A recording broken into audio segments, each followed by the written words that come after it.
आर्यन सिन्हा मुस्कुराया। उसका चेहरा मासूम और ईमानदारी से भरा हुआ था। क्या आपको ये पसंद है? जब मैंने इस खरगोश को देखा तो मैंने आपके बारे में सोचा। ये वास्तव में प्यारा है ना? प्यारा मेरी गांड। राहुल राठौड़ शाप देना चाहते थे, लेकिन आखिर ये किसी और की ओर से जन्मदिन का तोहफा था, इसलिए वो इसे अस्वीकार नहीं कर सकते थे। लेकिन अगर उसने ये नहीं कहा, तो भी उसकी अभिव्यक्ति सब कुछ समझाने के लिए पर्याप्त थी। आसपास के छात्र चिल्लाते हुए बोले, राहुल राठौर, क्या आप इसे निकाल सकते हैं? क्या मैं इसे छू सकता हूं? राहुल राठौर केवल हाथ बढ़ा सकते थे और खरगोश को उपहार बॉक्स से बाहर निकाल सकते थे। जैसे ही उसने इसे छुआ, उसे एहसास हुआ कि यह कितना नरम और फूला हुआ था। खरगोश की अनोखी गर्माहट भी उसकी उंगलियों से होकर गुजरी। खरगोश बड़ा नहीं था, बस इतना बड़ा था कि उसे 2 हथेलियों में रखा जा सकता था। ये एक मूर्खतापूर्ण और प्यारे चेहरे के साथ घूमता रहा। इसे कुछ भी करने की आवश्यकता नहीं थी, लेकिन ये लड़कियों की प्रशंसा को आकर्षित करने के लिए पर्याप्त था। राहुल राठौर ने इसे देखा और थोड़ा हैरान हो गया। क्या इतना गहरा और सांवला खरगोश इतना प्यारा था? एक लोप कान वाला खरगोश। ये वो शब्द था जो उसने अन्य लोगों से सुना था। वो केवल इतना जानता था कि ये खरगोश था, हालांकि इसके दोनों कान नीचे झुक गए। अपने नाम की तरह खरगोश विशेष रूप से मूर्खतापूर्ण लग रहा था। राहुल राठौर ने देखा और अपना सिर घुमा लिया। उसने देखा कि आर्यन सिन्हा उसके बगल में अपनी ठुड्डी पकड़े हुए हैं और बड़ी दिलचस्पी से उसे देख रहे हैं। क्योंकि वो इतना करीब था, वो ये भी नहीं बता सकता था कि वो खरगोश को देख रहा था या किसी व्यक्ति को। आर्यन सिन्हा ने अपना सिर थोड़ा झुका लिया, बाईं ओर और फिर दाईं ओर देखते हुए। खरगोश और राहुल राठौर के बीच मंडरा रहा था। फिर जैसे कि उसे कुछ यकीन था, उसने सिर हिलाया। राहुल राठौर अवाक रह गए। उसकी मुट्ठियां खुजली हो गईं। वो फिर से किसी को मारना चाहता था। कक्षा की घंटी बजी। सभी अनिच्छा से तितर-बितर हो गए और खरगोश को उसके मालिक राहुल राठौर को लौटा दिया। राहुल राठौर ने सिर दर्द से खरगोश को देखा। अन्य उपहारों को संभालना आसान था। उसे इसे टेबल की जेब में रखने के बारे में चिंता करने की जरूरत नहीं थी। लेकिन ये एक जीवित चीज थी। बेशक राहुल राठौड़ इसे एक तरफ नहीं फेंक सकते थे। इसके बारे में सोचने के बाद वो केवल इसे वापस बॉक्स में रख सकता था और टेबल की जेब में रख सकता था। लेकिन उसने ढक्कन बंद नहीं किया। जब वो अपना होमवर्क कर रहे थे, तब आर्यन सिन्हा ने एक नोट लिखा और उसे राहुल राठौर के पास भेज दिया। राहुल राठौर ने उस पर नजर डाली और उसे नजरअंदाज कर दिया। आर्यन सिन्हा ने इसे उठाया और लगातार राहुल राठौर के सामने फेंक दिया, जिससे वर्कबुक ब्लॉक हो गई। राहुल राठौर अब इसे नजरअंदाज नहीं कर सके और उसे खोल दिया। क्या आपने इसके लिए कोई नाम सोचा है? ये बहुत उबाऊ है। राहुल राठौर ने उस पर अपनी आंखें घुमाईं और उस पर एक शब्द लिखा, झुंझलाहट। आर्यन सिन्हा ने इसे देखने के बाद वो मुस्कुराया और इसे फिर से लिखा, झुंझलाहट बुरा नाम नहीं है। राहुल राठौर अवाक रह गए। वो अब नहीं लिखता। उसने सीधे एक मिडिल फिंगर इमोजी बनाया और उसे वापस भेज दिया। आर्यन सिन्हा ने फिर लिखा, लिटिल राठौर यांग के बारे में क्या सोचते हो? राहुल राठौर अवाक रह गए। क्या वो मरना चाहता था? जब ये सेमेस्टर के लगभग आधे रास्ते में था, तो शिक्षक ने एक सूचना भेजी जिससे छात्र बहुत उत्साहित हो गए। बेशक सब लोग बाहर जाकर एक दिन खेलने जा रहे थे। कक्षाओं की कोई आवश्यकता नहीं थी और वे सभी प्रकार के मोबाइल गेम खेल सकते थे। वे कैसे उत्साहित नहीं हो सकते थे? यहां तक कि अगर उन्हें जाने से पहले मध्यावधि परीक्षा देनी थी, तो भी हर कोई इसे स्वीकार करने के लिए खुश था। इसके अलावा वे हाई स्कूल के दूसरे वर्ष में थे। ये आखिरी क्लास ट्रिप थी और इसका एक अलग मतलब था। तीसरे वर्ष में प्रवेश करने के बाद खेलने के लिए ज्यादा समय नहीं होगा। ये सोचकर कक्षा में सभी ने भाग लेने का निर्णय लिया। कोई भी अनुपस्थित नहीं था। शायद ये परीक्षा के बाद की यात्रा के कारण था। ये एक पुरस्कार की तरह था। प्रेरणा के साथ छात्र अपने रिवीजन के दौरान बहुत केंद्रित थे। बेशक वे कभी-कभी विचलित हो जाते थे और सोचते थे कि यात्रा पर कौन से स्नैक्स लाएं। वहां रास्ते में भी वे पहले से ही व्यवस्था कर देते थे कि वे किसके साथ बैठेंगे। बहुत जल्दी मध्यावधि परीक्षा समाप्त हो गई और ये यात्रा से एक दिन पहले की बात थी। शाम के स्वाध्याय सत्र के दौरान सभी बहुत बेचैन थे।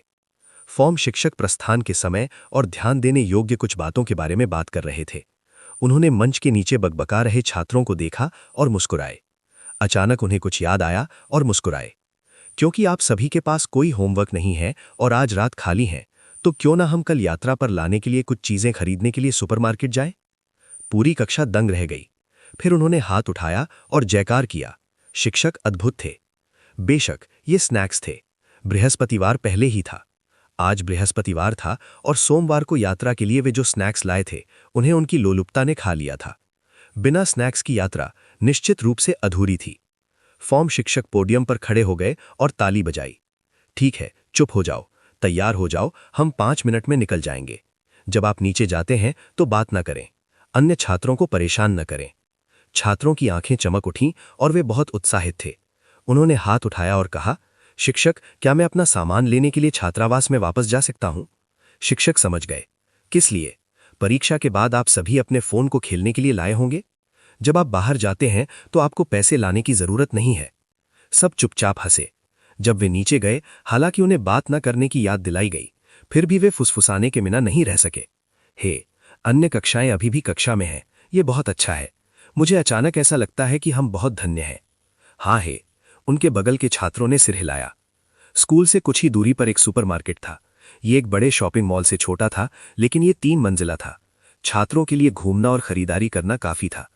सुपरमार्केट जाना कोई नई बात नहीं थी, लेकिन पूरी कक्षा को एक साथ सुपरमार्केट जाने का अनुभव बहुत खास था। ये एक ऐसा अवर्णनीय अनुभव था, लेकिन ये सिर्फ खुशी थी। होमरूम टीचर ने दरवाजे पर सभा का समय बताया। सुपरमार्केट में प्रवेश करने के कुछ देर बाद ही सभी धीरे धीरे तितर बितर हो गए, क्योंकि वे अलग अलग चीजें खरीदना चाहते थे। हालांकि जब उन्होंने सिर घुमाया तो अभी भी नीले और सफेद स्कूल की वर्दी में परिचित आकृतियों और अपने सहपाठियों के मुस्कुराते हुए चेहरों को देखना आसान था। राहुल राठौर और अन्य सभी साथ थे। उन्होंने एक ट्रॉली भी खींची और उसमें अपनी पसंद के स्नैक्स फेंक दिए। शाहिल बिष्ट सबसे ज्यादा बातूनी थे और उनके लिए कुछ कहना आसान था। एक बार जब वो कुछ देखते थे जो उन्हें पसंद आता था, वे भाग जाते थे। थोड़ी देर बाद वे तले हुए डंपलिंग्स के साथ वापस आए, जिन्हें उन्होंने चखा था, और उन्हें एक टुकड़ा दिया। उन्होंने इसे चखा और मुस्कुराए। ये किमची वाला स्वाद है। हैरानी की बात यह है कि ये काफी स्वादिष्ट है। क्या आप एक बैग खरीदना चाहते हैं? राहुल राठौर ने कहा, आप इसे तलने के लिए क्या इस्तेमाल करने जा रहे हैं? पैन? बर्तन कहां से आया? शाहिल बिष्ट ने सिर खुजा लिया और हंसते हुए कहा, शाम के स्वाध्याय सत्र का समय होना चाहिए था, लेकिन वो स्नैक्स खरीदने के लिए सुपरमार्केट से बाहर निकल गया। वे गलती से बहुत उत्साहित हो गए। जब वे मुड़े तो शाहिल बिष्ट ने अपना पसंदीदा खाना देखा और फिर से भाग गए। उनमें से कुछ राहुल राठौर और आर्यन सिन्हा को पीछे छोड़कर चले गए। उन्होंने ट्रॉली को धक्का दिया और धीरे धीरे आगे बढ़े। राहुल राठौर हमेशा हल्की यात्रा करना पसंद करते थे और अपने साथ कुछ स्नैक्स लाते थे, इसलिए उन्हें खरीदारी करने जाने की कोई आवश्यकता नहीं थी। वे फ्रीजर की पंक्ति में सभी प्रकार के पेयों के साथ चले। आर्यन सिन्हा ने एक परिचित को देखा और उसे लेने के लिए नीचे झुका। वो मुस्कुराते हुए राहुल राठौर की ओर मुड़ा और बोला, आपका पसंदीदा दही, ये प्रति पंक्ति केवल 28 युआन है। क्या आप इसे चाहते हैं? राहुल राठौर ने दही की बात सुनी और मुड़कर देखने लगे। उनकी आंखें चमक उठीं, लेकिन उन्होंने जल्दी से इसे छुपा लिया। उन्होंने शांत होने का नाटक किया और लापरवाही से 2 पंक्तियां ले लीं। अच्छा, ऐसा है? आर्यन सिन्हा ने अपनी हंसी रोक ली। हमारे पास फ्रिज नहीं है, हम बाद में खाएंगे। क्या आप इसे खत्म कर सकते हैं? राहुल राठौर ने उसे घूरकर गंभीरता से कहा, 2 पंक्तियां केवल 6 बॉक्स है, मैं इसे कैसे खत्म नहीं कर सकता? ये पर्याप्त नहीं होगा। उन्हें यह जानने के लिए सोचने की आवश्यकता नहीं थी कि वो लोग निश्चित रूप से इसके लिए आएंगे। ये अच्छा होगा अगर वो 2 बॉक्स खत्म कर सके। आर्यन सिन्हा का मूड अच्छा था। क्या तुम मेरे हिस्से के बारे में भूल गए? राहुल राठौर ने ठंडे स्वर में सिर हिलाया। नहीं, मैं इसे खा रहा हूं। क्या तुम्हें डर नहीं है कि इतना ठंडा खाना खाने के बाद तुम्हारे पेट में दर्द होगा? नहीं। मुझे एक डिब्बा दो। नहीं। आर्यन सिन्हा ने राहुल राठौर को गले लगा लिया और राहुल राठौर के गले में अपना चेहरा दबा दिया। ये इतना चिपचिपा था कि कोई इसे देखना सहन नहीं कर सकता था। राहुल राठौर को वास्तव में इसकी आदत थी। राहुल राठौर ने आंखें खोली। एक पल के लिए वे अभी भी हैरान थे। उन्होंने अपना सिर झुकाया और एक परिचित चेहरा देखा। आर्यन सिन्हा की आंखें निश्चित रूप से मुस्कुरा रही थीं। सामने से शाहिल बिष्ट की आवाज आई, छोटे राठौर, तुम जाग गए हो? बस समय पर, हम यहां हैं। राहुल राठौर के चेहरे पर घबराहट का भाव कौंध गया। वे सीधे बैठ गए, जैसे कि उन्हें बिजली का झटका लगा हो, और आर्यन सिन्हा से दूर खींच लिया गया। उनका मन भर गया। हाँ, मुझे नींद आ गई। मुझे कब नींद आई? मैं आर्यन सिन्हा के कंधे पर कैसे झुक गया? क्या मैं सोने से मूर्ख हो गया? वे ऐसा अभिनय करना चाहते थे जैसे कि कुछ नहीं हुआ था, बेचेहरे और शांत, लेकिन कोई स्पष्ट रूप से सहयोग नहीं कर रहा था। आर्यन सिन्हा ने जानबूझकर अपने कंधे रगड़े और कहा, क्या आपको अच्छी नींद आई? मेरा कंधा सुन हो गया है। शाहिल बिष्ट ने यह सुनकर कहा, भाई आर्यन ने मुझे अभी तुम्हें परेशान नहीं करने दिया। तुम उसके कंधे पर झुक गए और वे बिल्कुल नहीं हिले। मैं बहुत प्रभावित हूं। चीन का सबसे अच्छा पति। राहुल राठौर के मुंह का कोना फड़क गया। उसे दोषी महसूस हो रहा था और आर्यन सिन्हा को अजीब तरीके से देखने लगा। माफ करना। आर्यन सिन्हा ने कंधे उचकाए और ठठाकर बोला, मुझे माफी क्यों मांगनी चाहिए? कोई जरूरत नहीं है। मुझे लगता है कि ये बहुत अच्छा है। काफी अच्छा? क्या बहुत अच्छा है? क्या ये सुन कंधे के बारे में खुश होने लायक है? यहां तक कि शाहिल बिष्ट भी थोड़े कंफ्यूज थे। राहुल राठौर की तो बात ही छोड़ दें। बेशक उन्हें उम्मीद नहीं थी कि आर्यन सिन्हा ने जानबूझकर राहुल राठौर को अपने कंधे पर सोने में मदद की होगी। शिक्षक ने टिकट दिए और उन्हें बताया कि कब इकट्ठा होना है। छात्रों में से प्रत्येक ने मनोरंजन पार्क का मैप लिया और अपना खाली समय शुरू किया। राहुल राठौर ने इसके बारे में ज्यादा नहीं सोचा और आर्यन सिन्हा के साथ चल पड़े। स्वाभाविक रूप से उसे इसका खुद एहसास नहीं हुआ। दो सबसे क्लासिकल और रोमांचक रोलर कोस्टर स्वाभाविक रूप से पहले खेले जाने वाले थे। जब वे पार्क में प्रवेश कर रहे थे तो लाइन पहले से ही काफी लंबी थी, लेकिन अगर वे इसे अभी खेलने में हिचकिचाते हैं तो लाइन बाद में ही लंबी हो जाएगी। शायद उन्हें आभार। राहुल राठौर ने तिरस्कार से अपनी आंखें घुमाई। क्या आप अभी भी खेल रहे हैं? अगर मुझे डर लगता है, ये बहुत रोमांचक है। मेरे साथ आओ, ठीक है? शाहिल बिष्ट ने अपना बड़ा चेहरा राहुल राठौर की पलकों के नीचे रखा और बुरी तरह मुस्कुराया। राहुल राठौर कुछ नहीं बोले। उसने अवचेतन रूप से आर्यन सिन्हा की ओर देखा, केवल ये पता लगाने के लिए कि आर्यन सिन्हा भी उसे देख रहा था। राहुल राठौर ने दूसरी ओर देखा, सिर हिलाया और जल्दी से शाहिल बिष्ट के लिए सहमत हो गए। शाहिल बिष्ट गुर्राया और राहुल राठौर के पास चला गया। नक्शे को देखना जारी रखा। प्रेत बाधित घर को खत्म करने में लगभग 20 मिनट लगेंगे। इसके बाद हमें क्या खेलना चाहिए? जिसके बारे में बोलते हुए मैंने सुना है कि ये प्रेत बाधित घर जोड़ों के टूटने के लिए एक पवित्र स्थान है, क्योंकि ये बहुत अंधेरा है, माहौल बहुत अच्छा है और कर्मचारी लोगों को डराने के लिए कड़ी मेहनत करते हैं। कई जोड़े डर जाते हैं और आसानी से मुड़ जाते हैं और भाग जाते हैं। जब आपदा आती है तो वे अलग से उड़ जाते हैं, लेकिन ये समझ में आता है, ये बहुत डरावना है। यहां तक कि उनकी प्रेमिका को भूतों ने पकड़ लिया है, तब भी उनमें उसे बचाने की हिम्मत नहीं होगी। बाहर आने के बाद वे केवल ब्रेकअप कर सकते हैं। शाहिल बिष्ट ने सिर हिलाया और अपनी जीभ क्लिक की। उन्होंने ये भी नहीं देखा कि राहुल राठौर के हाव भाव बद से बदतर होते जा रहे हैं। उनके दिमाग में जो शब्द सबसे ज्यादा गूंजते थे वे थे बहुत गहरा, बहुत डरावना, बहुत डरावना। इसलिए राहुल राठौर ने निर्णायक लहजे में कहा, इसके बारे में सोचने के बाद भी मैं आर्यन सिन्हा के ग्रुप में रहूंगा। शाहिल बिष्ट, हाँ क्यों? मैंने क्या गलत किया? तुम मेरे साथ ऐसा क्यों कर रहे हो? क्या हम एक दूसरे के दूत बनने के लिए सहमत नहीं हुए थे? राहुल राठौर उदासीन थे, अपने भद्दे इनकार को दिखाते हुए। शाहिल बिष्ट ने दयनीय होने का नाटक किया और विलाप किया, मत करो छोटे राठौर, आवेगी मत बनो, इसके बारे में ध्यान से सोचो। प्रेत बाधित घर में आप मुझे गले लगा सकते हैं या मुझे पकड़ सकते हैं, हमें इसे एक साथ पार करना होगा। राहुल राठौर का चेहरा गंभीर था, मानो वो इसी बारे में सोच रहा हो। फिर उन्होंने कहा, मैंने इसके बारे में ध्यान से सोचा है। मैंने आर्यन सिन्हा के समूह में रहने का फैसला किया है। शाहिल बिष्ट रोते हुए जमीन पर लुढ़क गए, खिन्न, गुस्से में पफरफिश, एक दयनीय छोटी सी चीज जिसे कोई प्यार नहीं करता। वाह वाह वाह। राहुल राठौर के बगल में चलते हुए आर्यन सिन्हा ने सिर झुकाया और चुपके से हंसने लगे। इससे पहले कि वे प्रेत बाधित घर के प्रवेश द्वार पर पहुंचते, वे पहले से ही अजीब आवाजें सुन सकते थे। वे दो के समूहों में विभाजित हो गए और सामने के लोगों के गायब होने का इंतजार करने लगे। लगभग 3 मिनट बाद श्रमिकों ने अगले समूह को प्रेत बाधित घर में जाने दिया। इस बार जैस्मिन और अनिल शर्मा थे। सच कहूं तो कायर वर्ग के प्रतिनिधि को इस प्रस्ताव को अस्वीकार कर देना चाहिए था, लेकिन ये देखकर कि छात्र कितने उत्साहित थे, वो माहौल को बर्बाद नहीं करना चाहता था। इसके अलावा वो कायर की तरह नहीं दिखना चाहता था, इसलिए उसने अपनी पीठ सीधी कर ली और एक नायक की तरह गंभीर अभिव्यक्ति के साथ प्रेत बाधित घर के अंधेरे प्रवेश द्वार में चला गया। अनिल शर्मा ने गंभीरता से कहा, कोई बात नहीं, वे सभी प्रॉप्स और कार्यकर्ता हैं, वे सभी नकली हैं, डरने की कोई बात नहीं है। जैस्मिन ने होठों पर मुस्कान के साथ सिर हिलाया। पहले तो सब कुछ ठीक चल रहा था, जब तक कि पहला भूत बाहर कूद पड़ा और उन पर झपट पड़ा। अनिल शर्मा पहाड़ की तरह बिना हिले डुले खड़े रहे, यहां तक कि जैस्मिन भी चुपके से उसे आकार दे रही थी। ये देखकर कि वो कितना शांत था, वो निराश हो गया, यहां तक कि वो खुद भी चौकन्ना हो गया था और डर के मारे कूद गया था। ये नहीं चलेगा, ये बहुत शर्मनाक होगा। भूत द्वारा उन्हें डराने के बाद वो पीछे हट गया और चला गया। आगे का रास्ता अब अवरुद्ध नहीं था, इसलिए जैस्मिन ने अनिल शर्मा का हाथ पकड़ा और कहा, चलो। अनिल शर्मा की आवाज कांप रही थी, ठीक है, ठीक है। इसलिए वो अकड़ गया और हिलने की हिम्मत नहीं कर रहा था। जैस्मिन चौंक गईं। उन्होंने अपना सिर झुकाया और अपनी हंसी को रोकने की कोशिश की। जैस्मिन द्वारा उनका हाथ पकड़ने की पहल किए बिना अनिल शर्मा ने पहले ही उनका हाथ पकड़ लिया था और कसकर पकड़ लिया था। इस तरह वो थोड़ा और सहज महसूस करेगा। जैस्मिन मुस्कुराई, उसके दिल में डर दूर हो गया। वो केवल अपनी हथेली में गर्मी महसूस कर सकता था। भूत से डरने के बाद दोनों आपस में चिपक गए और सकरे और अंधेरे रास्ते पर आगे बढ़ते रहे। एक कोना मुड़ने के बाद उन्होंने देखा कि कुछ दूरी पर दीवार के खिलाफ एक धूल भरी कैबिनेट रखी गई है। अनिल शर्मा और जैस्मिन जम गए। उन्होंने आगे बढ़ने की हिम्मत नहीं की।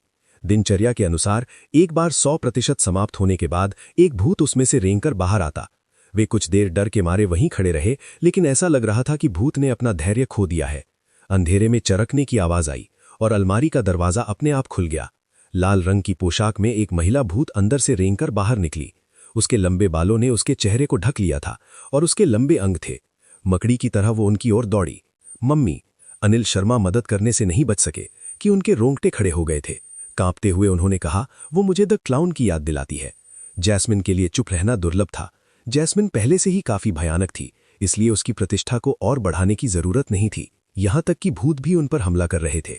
ऑब्वियसली उन्होंने 2 बार नहीं सोचा और दौड़ने के लिए मुड़ गए, लेकिन क्योंकि वो बहुत घबराए हुए और डरे हुए थे, अनिल शर्मा ठीक से दौड़ भी नहीं पा रहे थे। हड़बड़ी में वो जमीन पर गिर गए और उठ नहीं सके। उन्होंने पीछे मुड़कर देखा कि मादा भूत उनके और करीब आ रही है। जैस्मिन ने मुड़कर देखा कि वो गिर गया था। वो उसकी मदद करने के लिए जल्दी से आगे बढ़ा। दूसरी तरफ अनिल शर्मा की आंखों में आंसू थे। वो हर जगह कांप रहे थे जब उन्होंने कहा, मेरे बारे में चिंता मत करो, आपको पहले जाना चाहिए। जैस्मिन ने निराशा से मुस्कुराया। ये सिर्फ एक प्रेत बाधित घर है। क्या आपको लगता है कि ये एक हताश पलायन है? और यदि आप इसे इस तरह से रखते हैं तो मैं आपको जाने नहीं दूंगा, ठीक है? उन्होंने बल का प्रयोग किया और अनिल शर्मा की बगल को सहारा देने के लिए दोनों हाथों का प्रयोग किया। उन्होंने उसे उठाया और अपनी बाहों में खींच लिया, दृढ़ता से उसकी रक्षा की।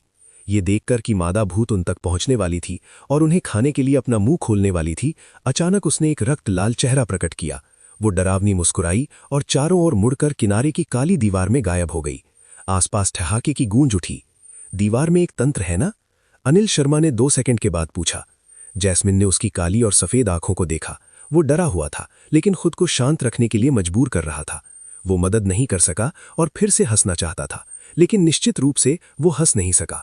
उसने अपने चेहरे पर मुस्कान को दबाया और गंभीरता से सिर हिलाया। बेशक।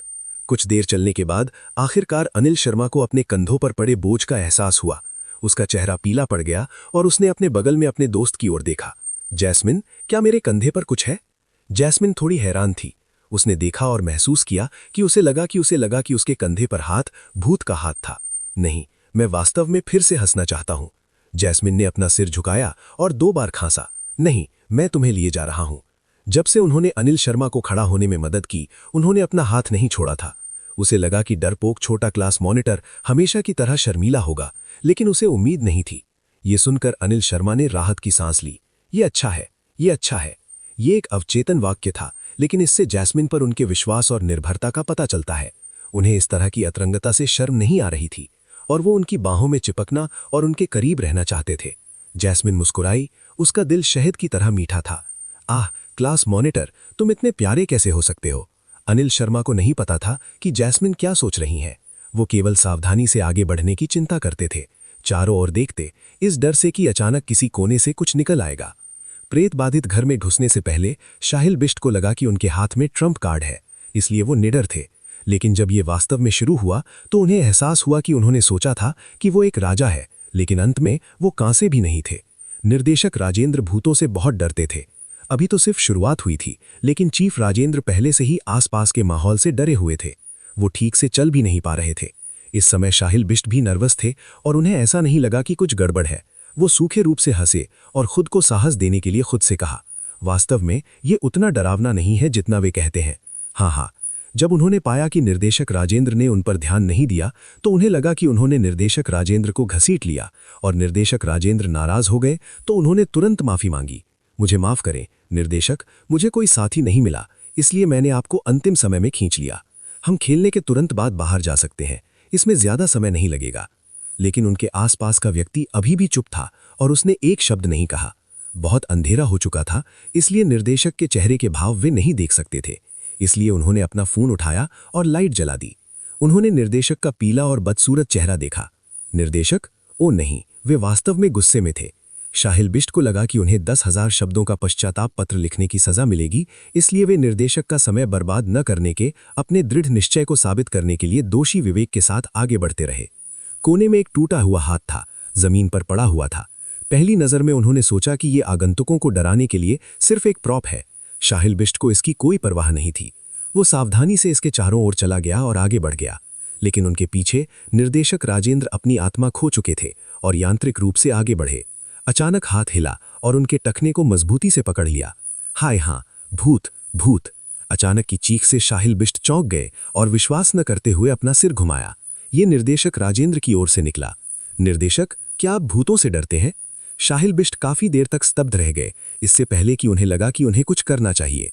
उन्होंने जमीन पर हाथ खींचा और मिश्रित भावनाओं के साथ निर्देशक के कंधे को थपथपाया। निर्देशक, ये सब नकली है। निर्देशक राजेंद्र अपनी ही दुनिया में खोए हुए लग रहे थे और उन्होंने बिल्कुल नहीं सुना। इसी समय एक और भूत कोने से बाहर कूद पड़ा।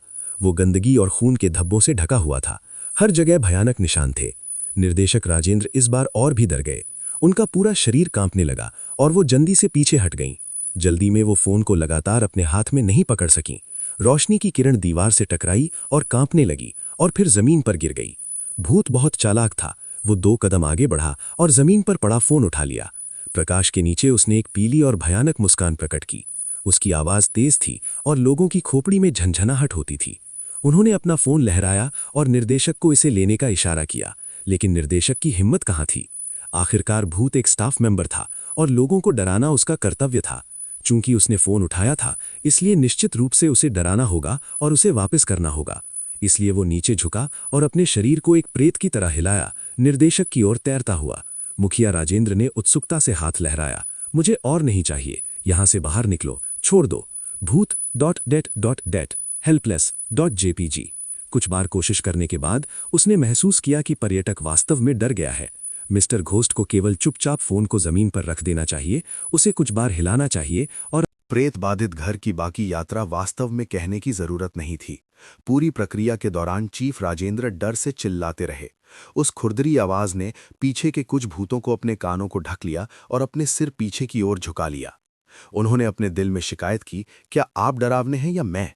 शाहिल बिष्ट ने मूल रूप से अपने साहस को बढ़ाने के लिए निर्देशक को साथ खींचा था, लेकिन उन्हें उम्मीद नहीं थी कि निर्देशक को इतनी बड़ी प्रतिक्रिया मिलेगी।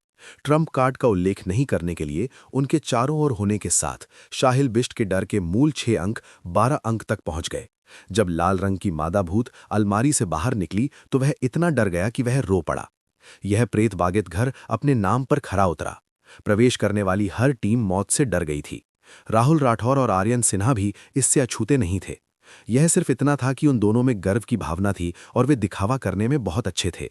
वे स्पष्ट रूप से कायर थे। उनके पैर अंधेरे प्रवेश द्वार को देखते हुए कांप रहे थे, लेकिन वे अभी भी एक सीधा चेहरा रखते थे और ऐसा नाटक करते थे जैसे कि कुछ भी नहीं हुआ था। उनके चेहरे पर वह तिरस्कारपूर्ण भाव था जो दूसरे पक्ष से नहीं हारने के लिए दृढ़ थे, अन्यथा वे बहुत अधिक चेहरा खो देंगे।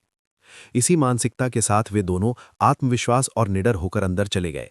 फिर 5 मिनट से भी कम समय में उनके चेहरे पर थप्पड़ मारा गया। पहले कोने से बाहर कूदने वाला भूत पहले से ही उन्हें डराने के लिए पर्याप्त था। यह अचानक उन पर टूट पड़ा, गार्ड को पकड़ लिया और उन्हें यह भी नहीं पता था कि कहाँ छिपना है।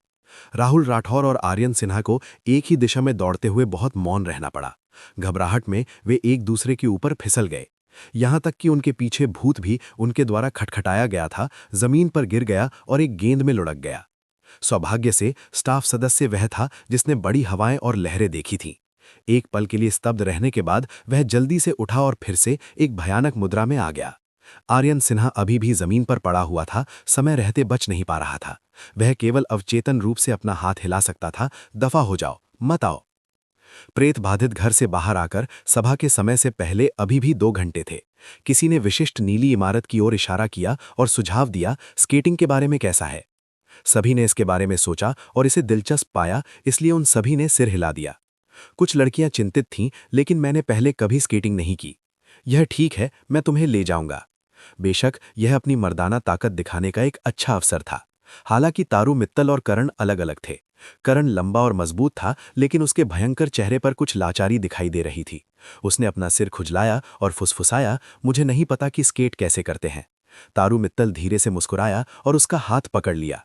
मुझे पता है, मैं तुम्हें सिखा सकता हूं। करण का चेहरा लाल था क्योंकि उसने आज्ञाकारी रूप से सिर हिला दिया। आर्यन सिन्हा ने उन दोनों को इतने करीब से देखा और अपनी जीभ क्लिक की। हवा में प्यार की खट्टी गंध भरी हुई थी। फिर उन्होंने निर्णायक रूप से अपना सिर घुमाया और राहुल राठौर के कंधे के चारों ओर अपना हाथ रखा। मुझे भी स्केट करना नहीं आता, आपको मुझे बाद में अपने साथ ले जाना होगा। राहुल राठौर ने उसकी ओर देखा। इसकी कोई जरूरत नहीं है। जैसे ही आप स्केट करेंगे आप सीख जाएंगे। आर्यन सिन्हा मोटी चमड़ी वाले थे और उन्हें देखते रहे। लेकिन मुझे नहीं पता कि स्केट कैसे करते हैं। मैं इसकी मदद नहीं कर सकता। राहुल राठौर ने उन्हें तिरस्कार की दृष्टि से देखा, लेकिन फिर भी उनके लिंक में प्रवेश करने के बाद उनका हाथ पकड़ा हुआ था।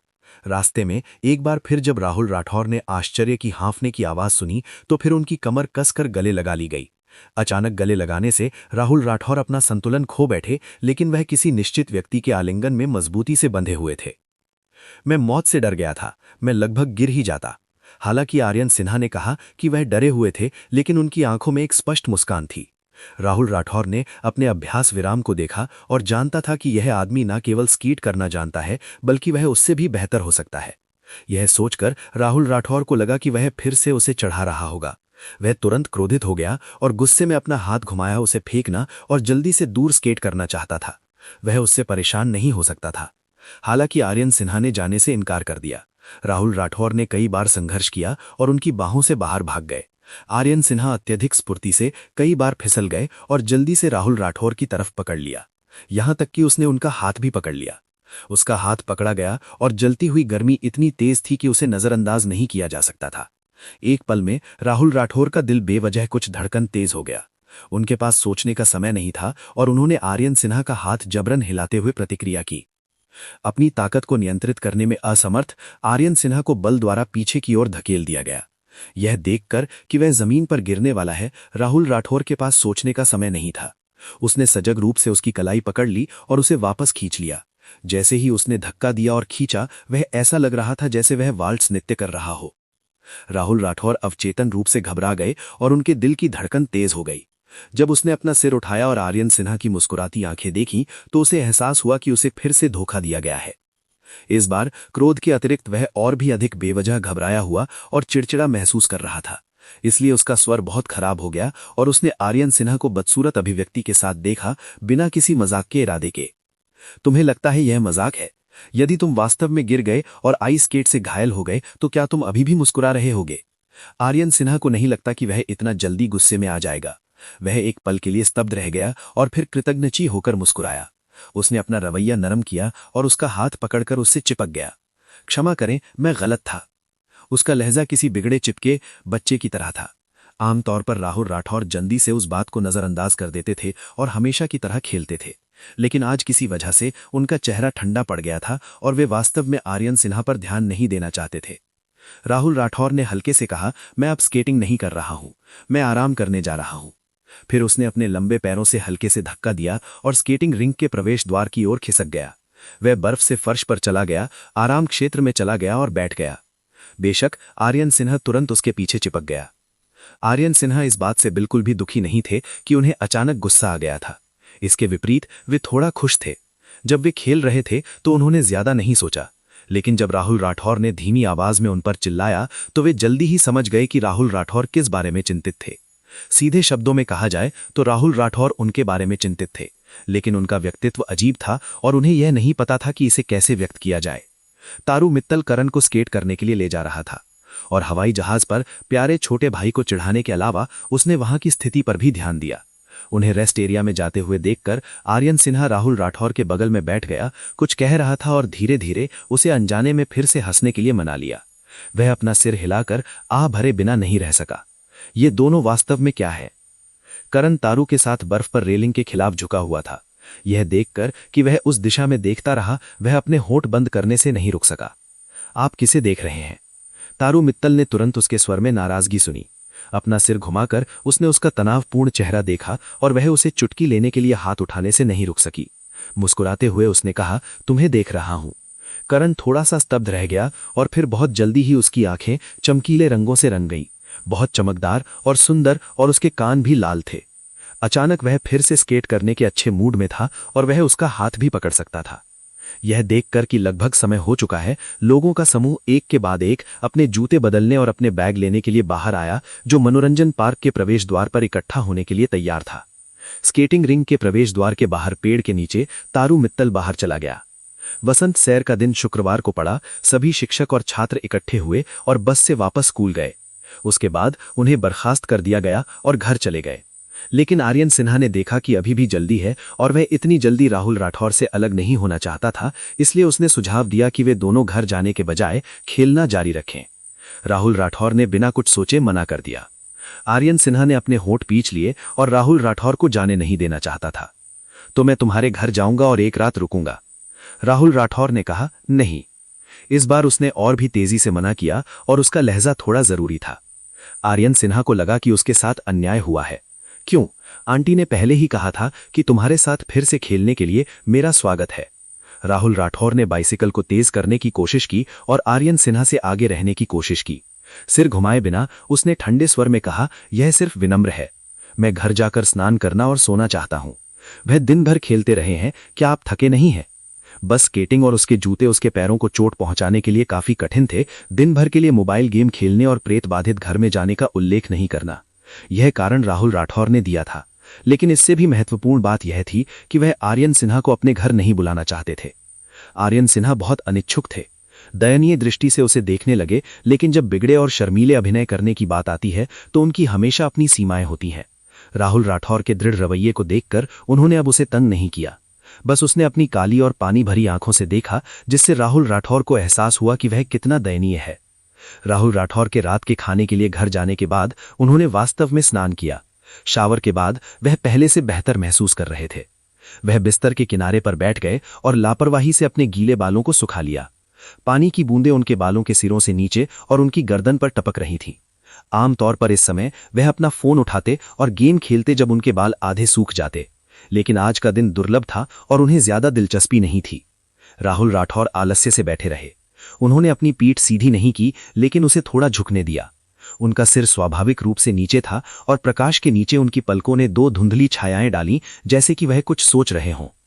काफी देर तक कमरे में शांति छाई रही। राहुल राठौर को नहीं पता क्यों, लेकिन उन्होंने अपने दिमाग में सिस्टम की बुनाई की। हाँ, यह सिस्टम बहुत समय से नहीं आया था। कम से कम राहुल राठौर के लिए आर्यन सिन्हा ने समय समय पर उन्हें मिशनों का जिक्र किया था, लेकिन हाल ही में ऐसा कुछ कम हो गया था। थोड़ी देर बाद परिचित यांत्रिक आवाज उनके सिर में सुनाई दी। क्या हो रहा है? तो यह अभी भी वही था। राहुल राठौर ने पूछा, यह कुछ नहीं है। मुझे लगता है कि तुमने मुझे मिशन दिए हुए काफी समय हो गया है। यह थोड़ा अजीब है। क्या यह पूरा हो गया है? एक बार जब यह पूरा हो जाता है तो सिस्टम यह स्वीकार करता है कि वह और आर्यन सिन्हा दोस्त हैं। लेकिन सिस्टम की आवाज थोड़ी विरोधाभासी लग रही थी, जैसे कि उसे नहीं पता था कि क्या कहना है। आंकड़ों के अनुसार इसे पूरा हो जाना चाहिए था। इस समय डेस्कमेट की पहचान थोड़ी सुविधाजनक थी। आर्यन सिन्हा उनके ठीक बगल में बैठे थे। उसके लिए चाहकर भी छिपाना मुश्किल था। राहुल राठौर ने शिक्षक को सीट बदलने के लिए कहने की कोशिश की, लेकिन ये राहुल राठौर थे जिन्होंने सबसे पहले होमरूम शिक्षक को अपना डेस्कमेट बनने के लिए कहा। अब जब वो अचानक बदल गया तो इसने शिक्षक का ध्यान आकर्षित किया। उन्होंने पूछा कि क्या कोई संघर्ष था। बेशक शिक्षक इसे अनदेखा नहीं कर सकता था और उसे मध्यस्थता करनी पड़ी। राहुल राठौर इसे कैसे समझा सकते हैं? क्या ऐसा हो सकता है, मुझे अचानक पता चला कि आर्यन सिन्हा मुझे पसंद करते हैं और मुझे ये भी संदेह है कि मेरे पास कुछ विचार हैं जो मुझे नहीं करने चाहिए। मुझे नहीं लगता कि मैं समलैंगिक हूं, इसलिए मैंने जानबूझकर उससे परहेज किया। बेशक वो ऐसा नहीं कह सकता था। इसलिए राहुल राठौर शिक्षक के प्रश्न को चकमा देने के लिए केवल एक यादृच्छिक कारण ढूंढ सके। स्वाभाविक रूप से वो सीटें नहीं बदल सकता था। राहुल राठौर ने सीट बदलने के लिए एक सहपाठी को खोजने की कोशिश की। ये अस्थायी था। आमतौर पर स्व अध्ययन कक्षाओं के दौरान वे इस तरह की कक्षाएं बदलते थे और अपने दोस्तों के साथ चैट करने जाते थे या अपने फोन पर खेलते थे। राहुल राठौर की वजह भी बहुत अच्छी थी। उन्होंने शाहिल बिष्ट के डेस्कमेट के साथ सीट बदलते हुए कहा कि वो शाहिल बिष्ट के साथ गेम खेलना चाहते हैं। उन्होंने सहपाठी को कक्षाएं बदलने के लिए कहा। बेशक लड़के को नहीं लगा कि ये अजीब था। शाहिल बिष्ट गेम खेलना चाहते थे, इसलिए एक बिग बॉस ने उनका उत्साहपूर्वक स्वागत किया। जब घंटी बजी तो आर्यन सिन्हा ने देखा कि एक लड़का पाठ्यपुस्तकों और कागजात के साथ आया और उसके बगल में बैठ गया। उसकी अभिव्यक्ति तुरंत काली पड़ गई। उन्होंने दांत पीसे और पूछा, राहुल राठौर ने कहा कि वो आपके साथ सीट बदलना चाहते हैं। लड़के को उसकी घूर से अपनी पीठ के नीचे ठंडक महसूस हुई।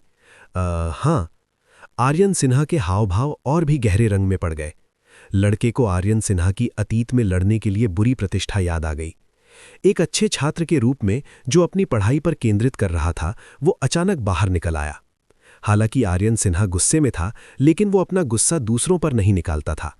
उसने अपना संयम बनाए रखने की पूरी कोशिश की और हल्के से कहा, नहीं, उसे वापस बुलाओ, उसे बताओ कि मुझे उससे कुछ कहना है। लड़का अपनी पढ़ाई में इतना तल्लीन था कि वो बाहरी दुनिया में होने वाले बदलावों को नोटिस करने में धीमा था। इस समय उन्हें यह भी एहसास हुआ कि माहौल ठीक नहीं था। उन्होंने जल्दी से अपना सामान उठाया और आर्यन सिन्हा का संदेश देने के लिए अपनी सीट पर वापस भाग आए। अपनी सीट पर बैठे राहुल राठौर, जो अपना सिर नीचे करके अपने फोन के साथ खेल रहे थे, ठिठक गए। उसका सिर थोड़ा हिला, जैसे वो आर्यन सिन्हा को देखने के लिए मुड़ना चाहता हो, लेकिन वो रुक गया। उसने ऊपर देखा और लड़के की आंखें देखीं। वो जानता था कि वो सीटें नहीं बदलना चाहता है, इसलिए वो केवल सहयोग कर सकता है और अपने फोन के साथ अपनी सीट पर लौट सकता है। आर्यन सिन्हा की जलती हुई निगाहों के नीचे राहुल राठौर धीरे धीरे बैठ गए। फिर उसे एक आवाज सुनाई दी जो एक पूछताछ की तरह लग रही थी। राहुल राठौर, तुम्हारा क्या मतलब है? क्या तुम इसे सीधे नहीं कह सकते? क्या तुम मुझसे ऐसे ही बचने जा रहे हो? राहुल राठौर ने उसका बुरा लहजा सुना और अचानक हंसना शुरू कर दिया। अगर सब कुछ स्पष्ट समझाया जाए तो क्या इतनी परेशानी होगी? आर्यन सिन्हा को वास्तव में बहुत अन्याय महसूस हुआ। उनकी निगाहें बिना किसी हिचकिचाहट के सीधे राहुल राठौर की ओर घूर रही थीं, जैसे कि वे साकार होने वाली हों। राहुल राठौर ने उनकी स्पष्ट निगाहों को देखा, अपनी सभी भावनाओं को सीधे व्यक्त किया। अचानक उसे थोड़ी ईर्ष्या हुई। इसके बारे में ध्यान से सोचते हुए जब से सिस्टम दिखाई दिया, आर्यन सिन्हा धीरे धीरे बदल गए थे। विभिन्न भावनाओं को महसूस करने के बाद सुराग ढूंढना वास्तव में बहुत आसान था। हालांकि उन्हें नहीं पता था कि आर्यन सिन्हा उन्हें कब से पसंद करने लगे थे, लेकिन उन्हें इतना इंटीमेट और चिपचिपा बनने में थोड़ा समय लगा होगा। लेकिन आर्यन सिन्हा इसे इतनी जल्दी क्यों स्वीकार कर सकते हैं? अचानक पता चला कि उसे एक लड़का पसंद है। क्या शौक, अविश्वास और बदलने के लिए संघर्ष की प्रक्रिया नहीं होनी चाहिए? लेकिन इसके विपरीत आर्यन सिन्हा बहुत शांत थे और उन्होंने इसे बहुत जल्दी स्वीकार कर लिया। क्या ऐसा हो सकता है कि वो शुरू से ही समलैंगिक था? नहीं, वो तारू मित्तल पसंद करता था। रुको, क्या तारू मित्तल लड़का नहीं था? जस्ट वही नहीं, बल्कि तारू मित्तल पर भी उनका सीक्रेट क्रश था। बचपन से ही उनके मन में पहली बार किसी के लिए अच्छा फीलिंग आया था। लेकिन महिलाओं के कपड़ों में वे बिग बॉस थे। वे एक असली लड़का थे। क्या ऐसा हो सकता है कि वो गुप्त रूप से समलैंगिक था? राहुल राठौर के मन में अचानक आए विचार से वे चौंक गए। वे इसे स्वीकार नहीं कर सकते थे। 10 वर्षों से अधिक समय से उनकी सीरियल ओरिएंटेशन अचानक उलट गई। राहुल राठौर के हावभाव बहुत सूक्ष्म हो गए। आर्यन सिन्हा ने राहुल राठौर के हावभाव बदलते देखा, लेकिन वो चुप रहा और उन पर ध्यान नहीं दिया। आर्यन सिन्हा की भावनाएं बढ़ गईं, वो नजरअंदाज नहीं करना चाहता था। इसलिए वो तुरंत आगे बढ़ा और राहुल राठौर का ध्यान आकर्षित करने के लिए उसकी कलाई पकड़ ली। अरे राहुल राठौर, तुम! उस पल में राहुल राठौर की प्रतिक्रिया बहुत बड़ी थी। उसने अचानक और जोर से अपना हाथ झटका और बेवजह उसके कान लाल हो गए। उसे इसका एहसास भी नहीं हुआ और आर्यन सिन्हा ने भी इस पर ध्यान नहीं दिया, इतने जोरदार तरीके से खारिज किए जाने के सदमे में डूबे हुए। राहुल राठौर ने अपना हाथ इस तरह पीछे खींच लिया जैसे उन्हें करंट लग गया हो। आर्यन सिन्हा के स्तब्ध भाव देखकर वो थोड़ा असहाय महसूस कर रहा था। उसने अपना मुंह खोला, जैसे उसके पास कहने के लिए बहुत कुछ था, लेकिन किसी कारण से उसने उसे वापस निगल लिया। उसने केवल शुष्क रूप से समझाया, ये कुछ नहीं है, तुम बहुत ज्यादा सोच रहे हो। आर्यन सिन्हा को इतनी आसानी से दूर कैसे किया जा सकता है? उसके शब्द बचकाने थे, ठीक उसी तरह जब वो बच्चा था और कहता था, मैं अब तुम्हारे साथ नहीं खेलना चाहता। राहुल राठौर मदद नहीं कर सकते और इसे मजेदार पाते हैं, लेकिन हंसने के बाद वो थोड़ा दुखी महसूस कर रहा था। वे कैसे दोस्त नहीं थे? जो कुछ भी हुआ था उसके बारे में सोचते हुए उसने उसके साथ काफी अच्छा व्यवहार किया था, लेकिन अंत में आर्यन सिन्हा ने उन्हें दोस्त के रूप में भी नहीं पहचाना। उसकी दयालुता की कितनी बर्बादी थी। जब से आर्यन सिन्हा ने कहा कि वो समझ गए हैं, उन्होंने राहुल राठौर को परेशान करना बंद कर दिया था। वो पूरे दिन उससे जुड़ा रहा और अब एक बिगड़े बच्चे की तरह व्यवहार नहीं कर रहा था। राहुल राठौर अचानक बहुत शांत हो गए। उसने हमेशा उसे कष्टदायक पाया था, लेकिन अब वो अचानक थोड़ा घबराया और असहज महसूस कर रहा था। वो नहीं बता सकता था कि क्या हो रहा था, लेकिन ये अच्छा नहीं लग रहा था।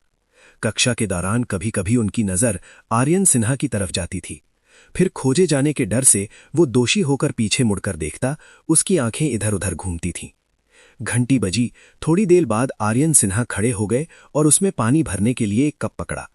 उसका हाथ स्वाभाविक रूप से राहुल राठौर तक पहुंचा, फिर जैसे कुछ याद कर रहा हो वो रुक गया और अपना हाथ पीछे खींच लिया। राहुल राठौर ने उसकी ओर देखा और बेवजह अनिश्चित महसूस किया। मैं भी पानी लेने जाऊंगा। फिर उन्होंने कप उठाया और आर्यन सिन्हा के पीछे बाहर निकल आए। आर्यन सिन्हा ने सिर हिलाया।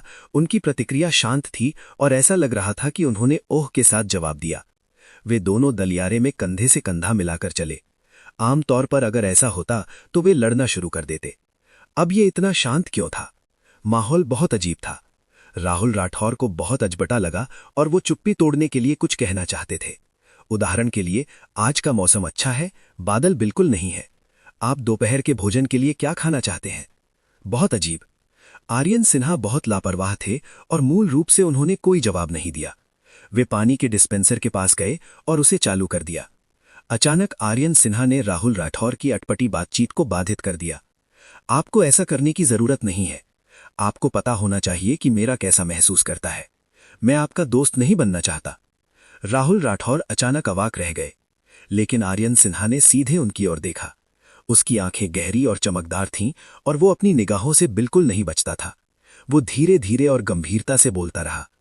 पहले से आपका रवैया बहुत अच्छा था, सीधा और कुशल। मुझे आशा मत दें, बस मेरे साथ वैसा ही व्यवहार करें जैसा आप उस लड़की के साथ व्यवहार करते हैं जिसे आप पसंद नहीं करते।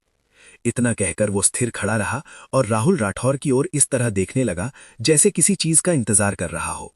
लेकिन राहुल राठौर ने कुछ नहीं कहा। इस प्रकार आर्यन सिन्हा ने निर्णायक रूप से मुड़ा और गिलास पानी के साथ कक्षा में वापस लौट आया। राहुल राठौर की उंगलियां उसकी बगल में फड़कीं, फिर उन्होंने उन्हें कसकर पकड़ लिया और उसके चेहरे पर दुर्लभ रूप से बेचैनी थी। क्या इसका मतलब यह है कि हम दोस्त भी नहीं बन सकते? आर्यन सिन्हा की उदास और निराश स्थिति बहुत स्पष्ट थी। वो कक्षा के बाद अन्य लड़कों के साथ मजाक नहीं करता था। इसके बजाय वो मेज पर गिर गया और अपना चेहरा अपनी बाहों में दबाकर सो गया। जैस्मिन ने उसकी मरी हुई अवस्था को देखा और हंस पड़ी। हे बड़े भाई आर्यन, आप एक नाराज पत्नी की तरह क्यों दिखते हैं जिसे छोड़ दिया गया है? कितना दयनीय है। आर्यन सिन्हा उस पर ध्यान देने के मूड में नहीं थे। उन्होंने केवल अपनी पलकें उठाईं और ठंड से उसकी ओर देखा। कुछ कहने के लिए बहुत आलसी थे। अरे भाई, देखो तुम्हारा चेहरा इतना लाल क्यों है? वाह, बहुत गर्मी है। ये कम से कम 39 डिग्री सेल्सियस होना चाहिए, है ना? बड़े भाई आर्यन, सावधान रहें कि कहीं आप खुद को मूर्खतापूर्वक न जला लें। जैस्मिन ने उसका लाल चेहरा देखा और अवचेतन रूप से उसके माथे को छुआ। ये देखकर आश्चर्यचकित रह गया कि वो कितना भयानक था। आर्यन सिन्हा बहुत नींद में था और उसने अपना हाथ हटा लिया। दफा हो जाओ, मुझे परेशान मत करो। भाई आर्यन, मैं आपके साथ मजाक नहीं कर रहा हूं। अगर ये छोटी सी सर्दी है तो ठीक है, लेकिन आपको बुखार पर अधिक ध्यान देना चाहिए और डॉक्टर को देखना चाहिए। हालांकि स्कूल में एक स्कूल डॉक्टर था, लेकिन फिर भी बुखार बहुत अधिक होने पर पास के अस्पताल में जाने और शॉट लेने की सिफारिश की गई थी। आखिरकार अगर बुखार बहुत लंबे समय तक बना रहा तो ये अन्य बीमारियों को जन्म दे सकता था। हालांकि आर्यन सिन्हा ने बिल्कुल सहयोग नहीं किया। वो अपनी आंखें बंद करके मेज पर सोता रहा और अधीरता से सूंघता रहा। आप चाहे जैसे देखें, वो ऐसा नहीं लग रहा था कि वो डॉक्टर को देखने जा रहा है। राहुल राठौर बगल में बैठ गए। ऐसा लग रहा था कि वो अपने फोन से खेलने पर ध्यान केंद्रित कर रहे थे, लेकिन उनका मन उनकी बातचीत पर था।